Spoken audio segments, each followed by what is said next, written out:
On a fait beaucoup de travail sur de réflexion pour améliorer la qualité des événements. Vous avez vu d'ailleurs que ça fait partie de notre plan stratégique euh, pour les 3 prochaines années. Alors, on veut vraiment travailler sur la qualité de l'expérience puis améliorer là, la qualité des événements Volleyball Québec. Puis Mathieu va venir vous présenter certaines réflexions là, des travaux qui ont été entamés puis où on est rendu dans tout ça.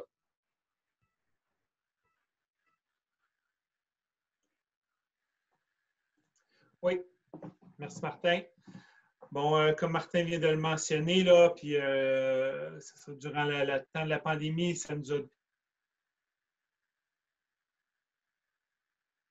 Comme on a décidé de plancher ce bon moment, ça nous a permis de travailler sur plein d'autres choses comparativement à d'autres fédés qui sont planchés sur des scénarios. Et il y a plusieurs petits détails sur lesquels on a eu le temps de faire, qu'on n'a jamais le temps de faire. Et c'est ce que je vais vous présenter aujourd'hui.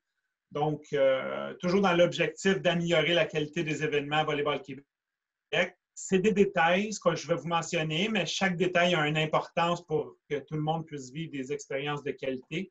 Vous allez peut-être dire, bon, ça, il n'y a rien là, il n'y a rien là, mais ça a quand même pris du temps, puis c'était des choses qu'il fallait faire.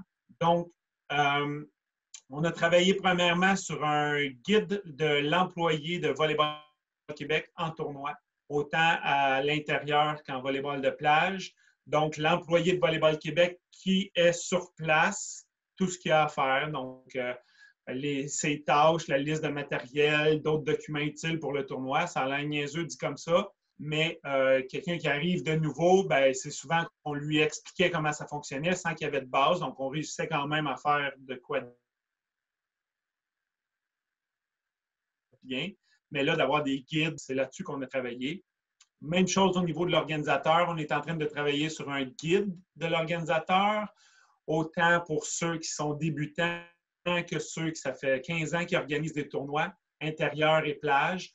Donc, c'est des outils qui incluent quoi faire en amont du tournoi, une semaine avant le tournoi, la veille du tournoi, le matin et durant la journée et après le tournoi, tout ce qu'il y a à faire. C'est un peu des checklists. Donc, on a eu de la réflexion là-dessus et on a mis ça sur papier. Troisième outil qu'on va utiliser, c'est différents sondages pour évaluer nos tournois. Donc, à partir de l'an prochain, chaque événement de Volleyball Québec, les entraîneurs vont pouvoir, ça va être à titre volontaire, remplir un court sondage en lien avec le tournoi auquel ils viennent de participer. Les arbitres de ce tournoi-là vont pouvoir également évaluer le tournoi et les athlètes également vont pouvoir évaluer les questions posées aux athlètes. Ça ne sera pas les mêmes que ceux aux entraîneurs et aux arbitres.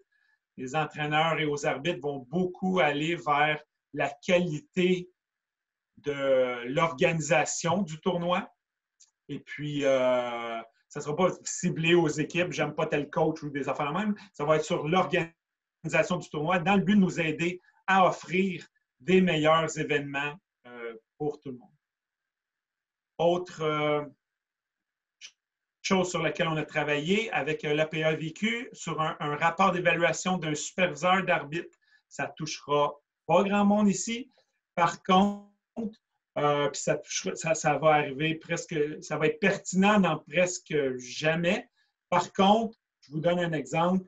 À un tournoi, un superviseur d'arbitre ou un arbitre, toute la journée a une casquette à l'extérieur. Bon, c'est pas grave, mais ça ne fait pas partie du décorum. Puis l'APA-VQ ne veut pas ça non plus. Donc, bref, on a un court rapport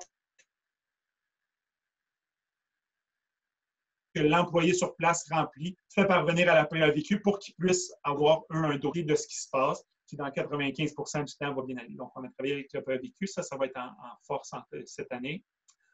Deux dernières choses qu'on a eu le temps de faire. Donc, mettre une mise à jour d'une vidéo explicative des différents règlements litigieux en volleyball de plage. En 2014, on avait fait une avec Lucie Guillemette. Maintenant, il y a quelques règlements qui avaient changé. Donc, avec Simon Ouellette en volleyball de plage, on a mis en place des nouvelles vidéos explicatives. Donc, ça va clarifier plusieurs choses. C'est dès aujourd'hui sur le site Internet Et puis, dès demain, il va y avoir une capsule du blog Smash qui va être diffusée à cette intention-là. Donc, les joueurs et organisateurs vont pouvoir s'y référer en cas de litige. Et puis, dernier élément sur lequel on a planché, dans le fond, on s'est attardé à clarifier et à préciser nos protocoles d'entente avec des clubs organisateurs. Donc, premièrement, les protocoles de tous les tournois vont être envoyés au lieu d'attendre un petit peu. Donc, dès septembre ou dès qu'on a choisi nos organisateurs, on va faire remplir les protocoles. De cette façon-là, on ne se retrouvera pas à la dernière seconde. Oh, ben finalement, je ne peux plus remplir telle condition, puis là, il est trop tard pour se revirer de bord. Et puis, donc voilà, clarifier et préciser les protocoles d'entente. Donc, ça fait 6 gros dossiers qui s'adressent à des détails, mais des détails qui vont faire la différence dans l'amélioration de la qualité de nos événements. Voilà. Est-ce qu'il y en a qui ont des questions pour Mathieu dans les points qu'il vient de vous présenter?